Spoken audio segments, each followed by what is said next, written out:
podcast, Holistic Transformation. It's the day after 9/11, and I hope you are all doing well. I know that day and time has been very painful and difficult for so many of you. We have a summit, the Dancing Bear Enlightenment Summit the Dancing Bear Enlightenment Academy sponsors a summit twice a year, and that's coming up the end of September 27, 2029. So for the next 3 weeks, I will be doing a special podcast. So today I will be doing an introduction to the fire and air element. Sorry. This week is fire and air. Next week is water and earth. And the third week, the day before the summit, will be aether, or as they pronounce it in the United States, ether. And I'm doing this for a couple of reasons. One is to introduce these concepts to you. And the other is if you buy a $97 ticket to the summit, it's free if you don't want to pay. That's okay. But I will be giving away my Own for Success workshop to the $97 participants. And there's so much information, I can't even begin to start the topic on the summit. So I'm going to start it now so that you get this information to see if this is interesting for you. So why are the 5 elements so important? Well, as you may or may not know, I'm a licensed acupuncturist and have been doing acupuncture and holistic health for decades. Even taught acupuncture for over 5 years at a naturopathic medical school. So it's something that is near and dear to my heart. And when I studied acupuncture, when I studied the 5 elements with acupuncture, it wasn't the same 5 elements as in the Vedic literature. And then one day it hit me. It is the same. It's just different words.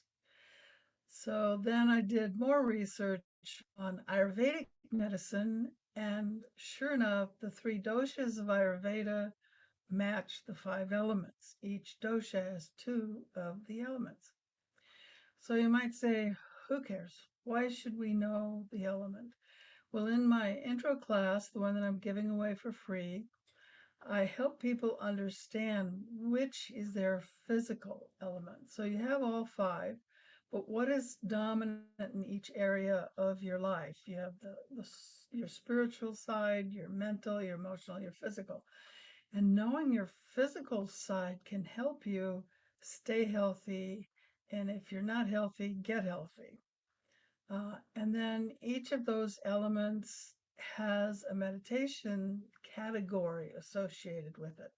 In other words, you can use that style of meditation, and each category has hundreds of styles. So a lot of people say, oh, I don't want to meditate. No, I don't want to sit there. No, that's only one category, even. It's not even a whole category. It's just a style in a category.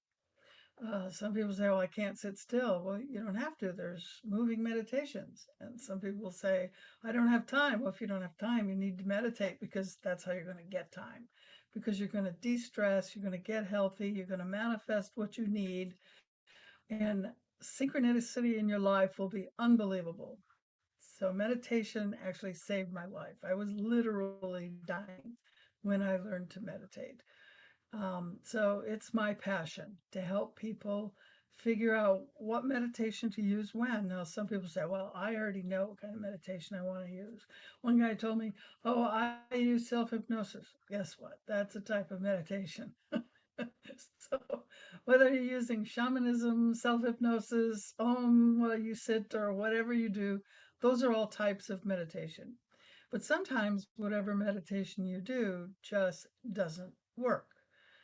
Why is that? Well, sometimes people get monkey mind, and you just can't sit and close your eyes and do something. You need a different kind of meditation. So that's the other thing that this class does is it introduces different categories and how to use and when to use that category. So different categories might be best for your style that you need, your base element. And at other times, you may have another problem and you need to at least temporarily use a different meditation style. Or you may have a specific purpose that you want to achieve. Well, I can't talk, which meditation style will help you achieve that goal? And that's what that intro class is all about. The master class, of course, is how to be a holistic medical intuitive. That's not the same as a medical intuitive, which does Western diagnosis. And I believe, especially in these changing times, every family needs to have at least one person who is a holistic medical intuitive. And what does that teach you? That teaches you how to look into yourself, how to look into others, how to read them, how to boost your intuition so that you can understand what people need, whether it's physical, mental, emotional, spiritual, and help them through that. Many times, things that we consider incurable can be cured with spiritual practices. Oh, oh, yeah, I had cancer. I was dying. I had all kinds of stuff wrong. And through shamanic journeying, my spirit helpers came in. And when I went back to the doctor, he says, I don't understand. Your cancer's going away. Okay. So if you don't believe in spontaneous healing, even Dr. Weil wrote a book called Spontaneous Healing. So I'm living proof that spontaneous healing can happen.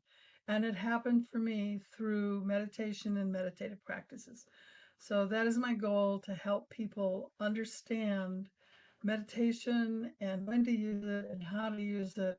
Because even people that tell you manifest your dream life, manifest this, manifest that, it's all through a type of meditation, whether it's a chanting, whether it's repeating something over and over, whatever it is, that's another style of meditation. So when you listen to all these people and manifest this, manifest, all of that can be done through meditation.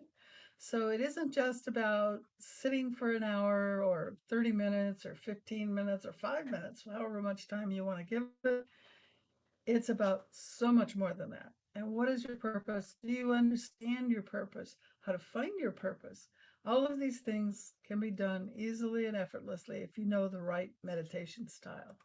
So this talk, which I'm just going to share the slides with you right now, and let me center the slides, go full screen. There we go. No, we did. There we go. Okay. So this is for Success, and it's the fire and air elements. So fire, part 2, as I said, is earth and water. Part 3 is aether, and that'll be the next 3 weeks. This week, the 12th, next week, and then the week of the 26th will be the third one. So this is all part of my holistic transformation program, also sponsored by Dancing Bear Enlightenment Academy. The Academy has an app, and it has 3 kinds of courses. It has free courses in the app. It has very, very low cost courses, anywhere from $5 to $20. And then it has my programs. And it has the summit as the kickoff. And the summit starts on the 27th. And then for Success starts October 8th. And then my master program will be on October, whatever the date is after that. I think it's October 12th. So here's some information for you. There's a Facebook group page, Dancing Bear Meditation, Dancing Bear Enlightenment Meditation. I left out the word enlightenment, sorry. Then there's a free gift for you. Now, if you're on the YouTube podcast, I will have the link below, so you can just click on it. It's just dancingbeargift.com. So if you're on the podcast with just audio, you just go dancingbeargift, all one word, .com, and that will take you to a free ebook, Own for Success, Know Your Element Archetype for Success and Healing. And a week later, you'll get another gift. And eventually, I'll add more gifts each week over time. So when you sign up for my gift, you'll get more and more gifts. The app is at dancingbearenlightenmentacademy.com. Again, the link is down below if you're on YouTube. And of course, the book Meditation Demystified, a Workbook for Everyone, is available on Amazon.com. At dancingbearbooksonline.com will get you there. And it's written by Dancing Bear. I use my spirit name since my spirit helpers all help me create the material. It's only fair that the name of the author be Dancing Bear since it was a group effort. Okay, so what are the archetypes that are characteristic of fire and air? Fire is energy. It's magician, salesperson, entertainer, wizard, shaman. And you'll tell the difference between a fire element and other elements because the fire element tends to talk really fast. I don't talk really fast. You can tell I'm not a fire element. And then you have the air element. In Chinese medicine, it's called metal element, but it's air because it's about the lungs and the large intestine, which air is the lungs, correct? We breathe air. And that's the alchemist, the modifier, the experimenter. Oh, I can't read. The experimenter, the creator, the converter. And these archetypes, there's a number of references for these archetypes. I don't have them in here, but I do have the archetype references available with a long, I don't know if I put them in my ebook. I'll have to look, but I do have them available if you want to learn more about the archetypes and the elements. So the categories of meditation, two of those categories are moving meditation for fire and breath or Vipassana meditation for air. So why moving meditations for fire? You could also do a standing meditation, which isn't moving, but it's also not sitting or lying down. Fire people tend to not be able to sit still. They're the ones that say, I'm not going to sit there for 1.5 hours doing this. And if you're a human design and you're either a manifester, if you're a manifester, you're a fire element. And if you're a generating manifester, you're the air element. So these two in human designs are the ones who manifest because air can be warm at times, especially coming out of the body. And it's to manifest, you need to tear down to build up. So you need something destructive to clear away what's in front of you and open a new path. It's kind of like hacking your way through the jungle. You need to blaze a trail, if you will. And so that's why these two elements I am presenting together. So what are some of the fire element meditations? Well, like we were saying, moving. So moving would include things like Tai Chi, Qigong, yoga. There are other martial arts, but they focus more or have the tendency to focus more on either self-defense or on offense. Whereas Tai Chi and Qigong focus more on moving energy. Qigong is called a standing meditation. There is some movement, but it's very little and very slow, but it does move the energy in your body.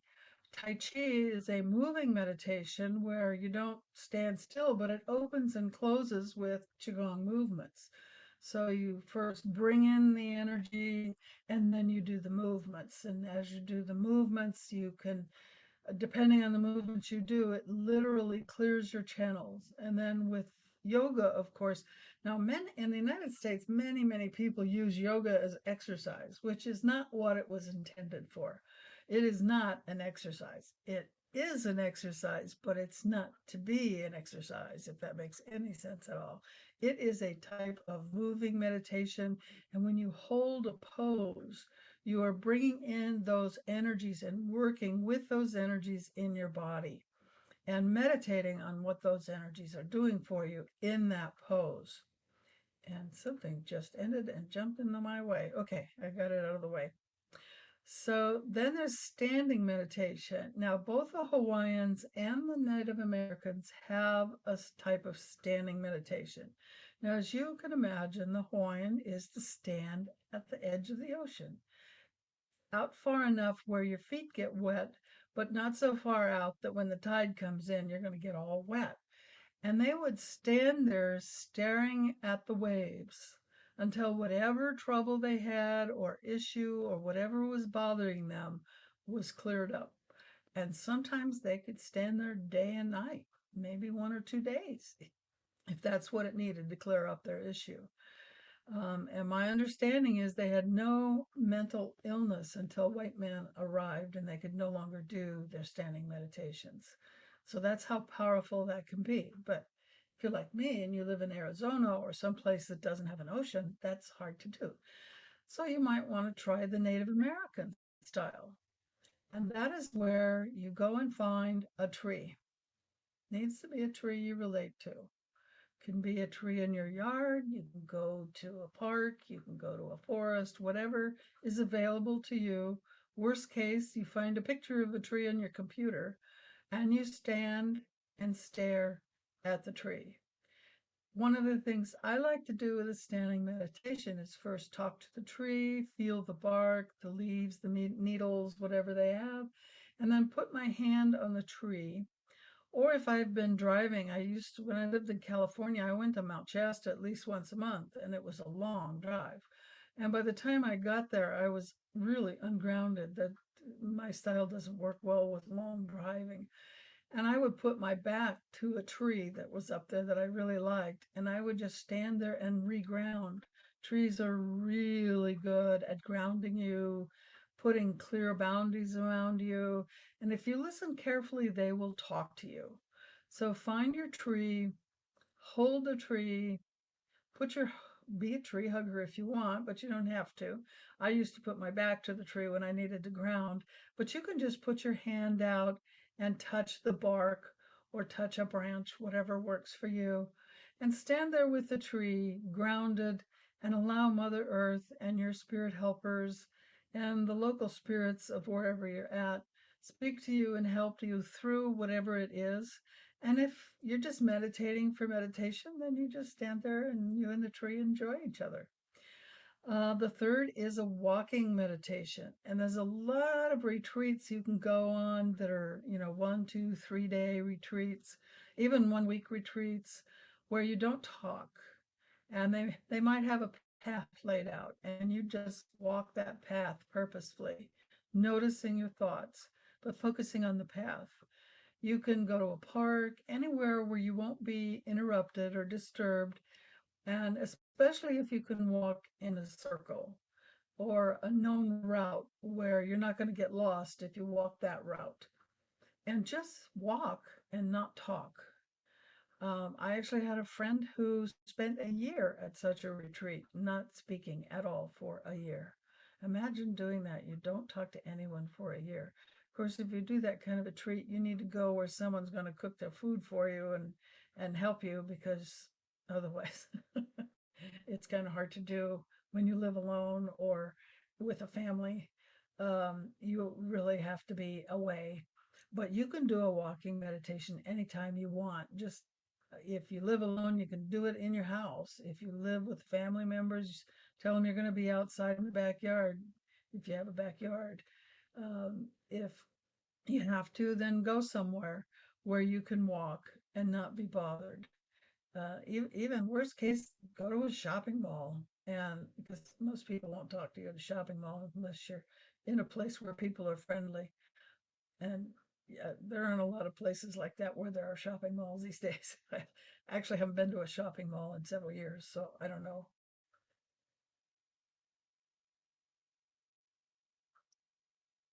Huh. Okay, hopefully this is being recorded. I just got a message that I should start this. Okay, all right. Um, Yeah, it says it's recording. All right, computers. Yeah, you know how they are. So, fire element and focus. So, the fire element is used to heal the lack of focus. So, if you're having trouble focusing, then you have something going on that needs to be dealt with. And a moving meditation where you focus on the movement and move the energy in your body is a great way to get your focus back, especially when you turn your phone off and don't even take it with you. I go to a what is it? It's a federal park that's near me that I take my dog, and I leave my phone in the car.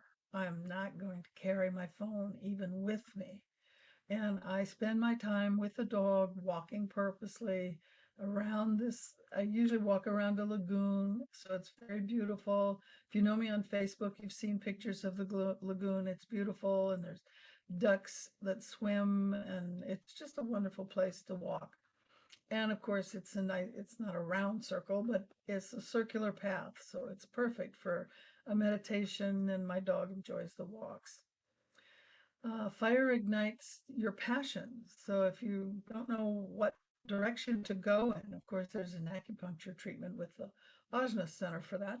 But doing a fire meditation will also help you to find your passion, because once you know your passion, you know your life purpose and what you need to do to fulfill it.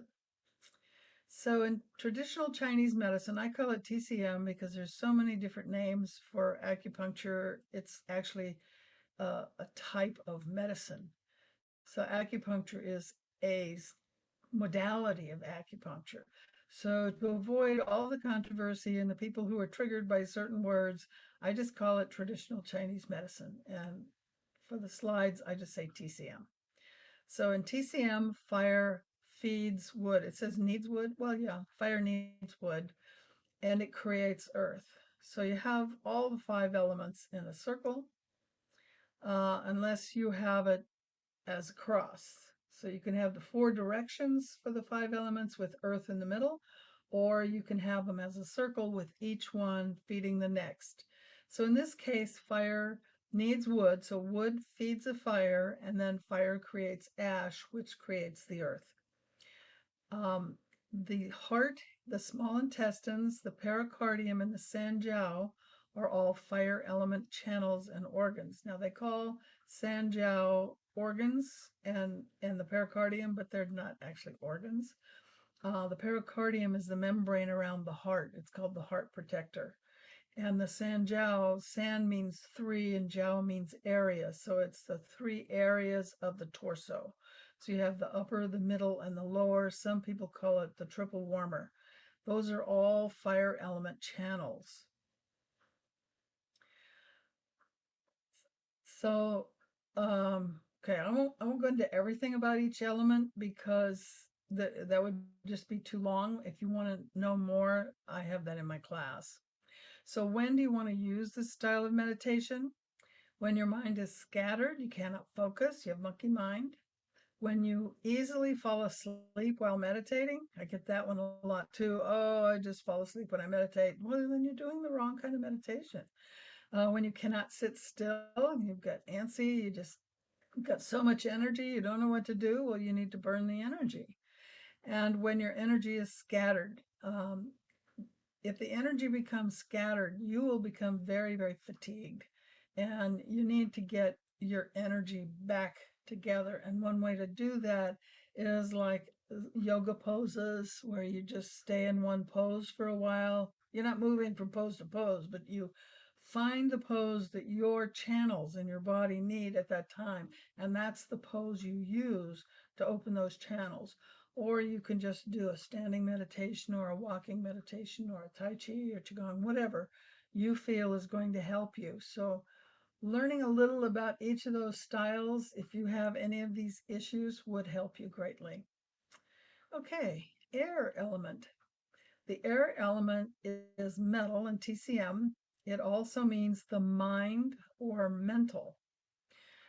Dealing with how one comes across with others and we act out our thoughts. So this is why meditation using air styles is helpful because it helps you to see who you are when you're with other people. And it helps you to prevent acting out or reacting. It's really a good idea to learn how to not react, but to act. And one of the ways to do that is to not take things personal. And the way to not take things personal is to notice how you react and manage that. And you manage that by using the air element. So in astrology, the air signs of Gemini, Libra, and Aquarius are all mental signs. Uh, I left out the fire signs. Let's see if I can remember.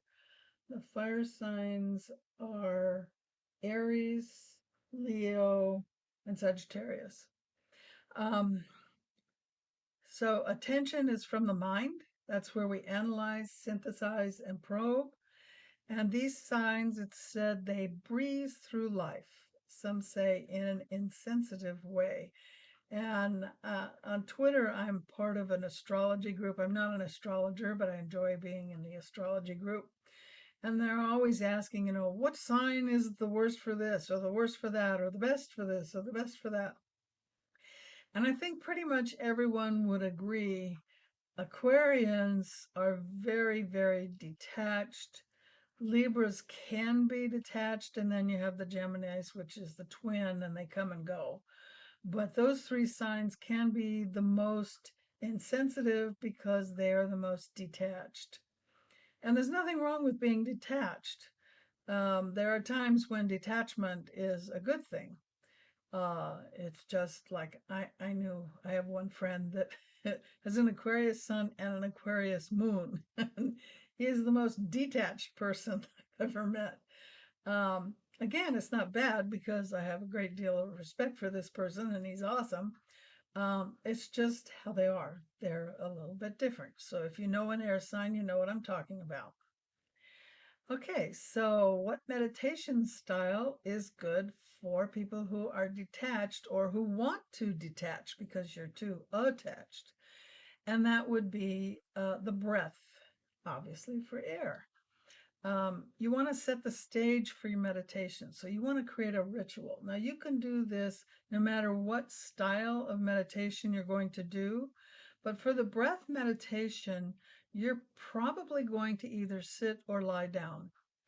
So creating a little ritual, and it can be as simple as lighting a candle or setting an intention or saying a prayer first to introduce your mind to the fact you're about to meditate, helps you to get into the meditation.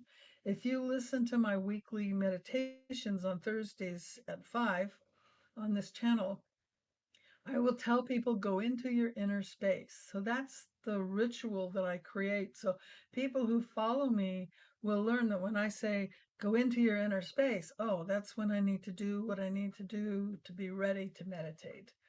Because we don't do walking meditations, obviously, because I'm leading them on a Zoom. So that's kind of hard to do.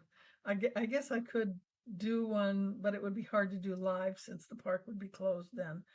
Um, so I'd have to pre-record it and do a walking meditation, and then you would just see me walking for 30 minutes. So that one's kind of difficult to do. So we almost always do either a mandala meditation or a guided meditation or a type of breath meditation. So creating that simple ritual helps you prepare for the meditation.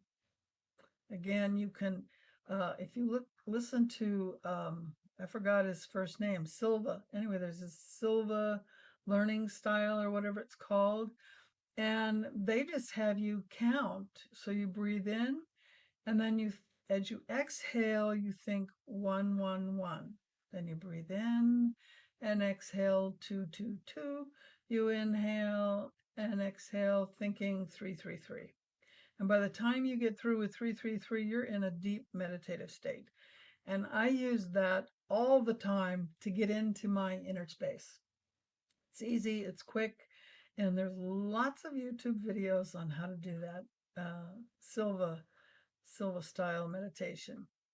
And I use it to prepare myself for meditation many times if I need to really calm my mind quickly and go deep fast. Sometimes I can just close my eyes and I'm deep. So it depends on where you are. If you have trouble, you may want to learn some techniques that will help you get there faster. So the basics, okay, sorry for the lisp. The basics of breath meditation is to sit up straight with your back straight. So you don't want to slouch or lean over, especially if you're in a chair. I don't recommend lying on a bed because it's too easy to fall asleep, but you can lie on a floor. So just put a blanket and a pillow down on the floor and lie on the floor. Now your back is very, very straight. When I get into really, really deep meditations and I've got all this connection to my higher self going and all kinds of information is coming through, I can get so stiff. Even my neck is stiff and it's like a board. So you want your back and your neck straight. You want your feet flat on the floor. If your feet don't reach the floor, you might want to lay down. You want to breathe deep into the belly, all the way down into your tummy. A lot of air breathers are shallow breathers. They breathe in the shoulders. They don't get down into the belly. So if you're an air person, you really need to get all the way down. And the way you can tell you're going down there is put your hands over your abdomen, and your abdomen should go in and out, in and out. Excuse me. So you want to have, this example says a count of 4, hold 1, exhale for 4, hold 1, and repeat. It doesn't have to be 4. It's your rhythm and it's your count. And I suggest a great thing to do is once you have 4 mastered, then go to 5 and then 6 and then 7. And maybe you can get it all the way up into the 20s or even the 30s, depending on how fast you count. If someone counts really slow, 4 could be someone else's 6. It doesn't matter. Just the same amount of time in as the same amount of time out, and at least 1 second of pause between the in and out. And if you want to know why, you'll have to take my class. So with all my classes, I give empowerments. I'm not going to give them here. If you want the empowerments, you'll have to register for the class. So again, the summit is September 27th through the 29th. The class will be all day October 8th and maybe the 9th, depending on how many questions people have. It may be a 2-day class, it depends. I'm open to whatever the people in my class need. So I go and give you as much time as needed. And then next week, tune in for the earth and water element. Thank you for joining us and have a pleasant day. And remember to be the light you want to see in the world. So we will see you next time.